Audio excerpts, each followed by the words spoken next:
continues to carry out its mandate of saving lives, protecting property.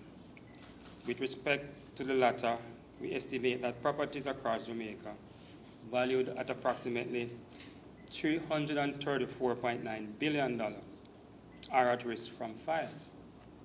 While the JFB continues to work at preventing and responding to fires, there is also the individual societal responsibility to stave off personal and community loss and tragedy. With regard to bushfires, their profile, especially so far this year, is particularly troubling.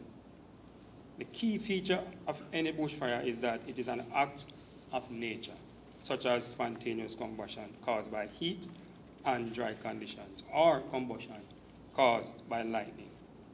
Of the 7,756 fires that occurred in 2022, 45 cases were classified as acts of nature.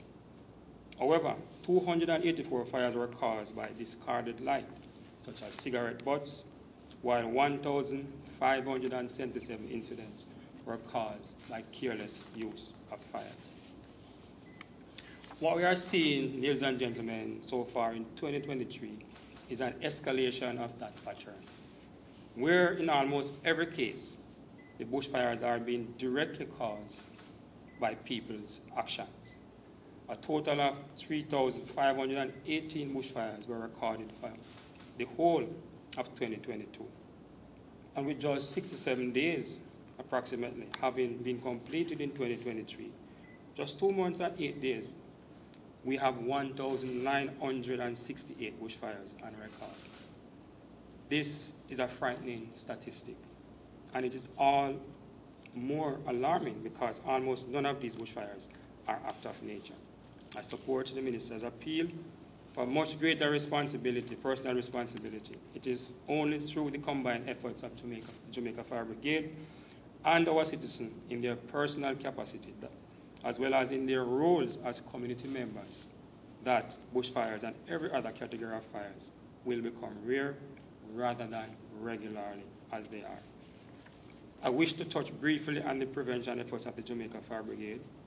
In addition to the work undertaken through the Community and Life Safety Program, we inspected 7,795 buildings, an increase of 16% over the 6,718 buildings inspected in 2021. 2,021 buildings were certified, which is a 22% increase over the numbers certified the previous year. 2,579 fire hydrants were inspected, 1,056 serviced, and 252 repaired. However, with the severe drought conditions that we currently are experiencing, the brigade has experienced severe challenges, sometimes accessing water from these hydrants to fight fires. And this is as a result in the main, because of NWC scheduled water lockoffs. But there are plans in place to ensure that adequate water supply is available to the fire brigade in the event of fires.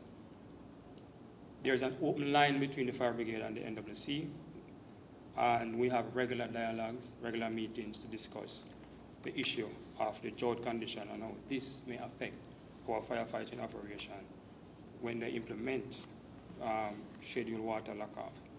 As you are aware, the Meteorological Services has announced that the current dry climatic conditions are not expected to improve in any significant way before May, with various parishes being classified as moderately, severely, or exceptionally dry based on the dry index. The collection and transportation of water to combat fires will become even more challenging. And this has implications for response time and the length of cooling down operations. It is against this background that the Jamaica Fire Brigade is calling for the cooperation of our citizens to preserve their own interests, their houses, their businesses, their properties, by stopping their habits that they know can cause fires.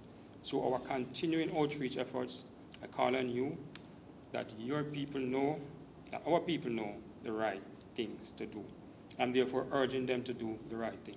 so that fire safety becomes a personal reality. At this time, Minister, I will pause, and if there are questions surrounding the information I have presented, I'm prepared to take those. Thank you, Commissioner. Now I'm going to